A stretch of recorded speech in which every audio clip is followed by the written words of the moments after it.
Unity in spirit global క్రైస్తవ సన్నిహిత సంఘానికి మీకు స్వాగతం.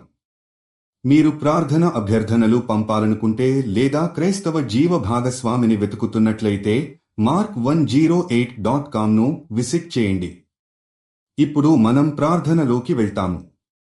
ప్రభువా, ఈ మంగళవారం నాడు మేము నీ సన్నిధిలో విద్య మరియు జ్ఞానం కోసం ప్రార్థిస్తున్నాము.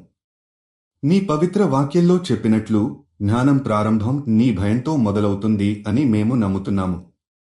మా పిల్లలు, యువత, విద్యార్థులు దేవభక్తితో చదువును పొందాలని కోరుకుంటున్నాము.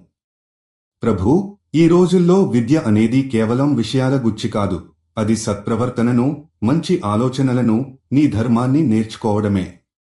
మా విద్యార్థుల మనస్సులు ఓపికతో, ఏకాగ్రతతో, అర్ధనేతితో నిండిపోయేలా చేయుము. వారు మంచి ఉపాధ్యాయులను పొందాలని, సత్యాన్ని నేర్చుకోగల దారిలో నడవాలని మేము కోరుతున్నాము.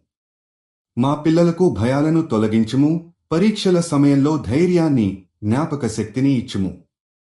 విద్యారంగంలో ఉన్న ప్రతి ఉపాధ్యాయునికి నీ జ్ఞానం, సహనం, ప్రేమ కలుగజేయుము. వారి శ్రమ ఫలవంతమవ్వాలని ప్రార్థిస్తున్నాము. ప్రభూ, అభ్యాసంలో వెనుకబడి ఉన్నవారికి ప్రేరణను కలిగించుము. నిరుత్సాహపడిన వారికి బలాన్ని ఇచ్చి మళ్లీ లేచే శక్తిని నీవే ప్రసాదించుము. విద్య ద్వారా వారు వారి జీవితాల్లో వెలుగుని చూపించగలరని మేము విశ్వసిస్తున్నాము. యేసు ప్రభువా, ఈ విద్యాభాసంలో నీ ఆశీర్వాదం మరియు నీ మార్గదర్శకత్వం ఎప్పటికీ ఉండాలని ప్రార్థిస్తున్నాము. నీ శక్తివంతమైన నామంలో ప్రార్థిస్తున్నాము. ఆమేన్. యూనిటీ ఇన్ స్పిరిట్తో కలిసి ప్రార్థించినందుకు ధన్యవాదాలు.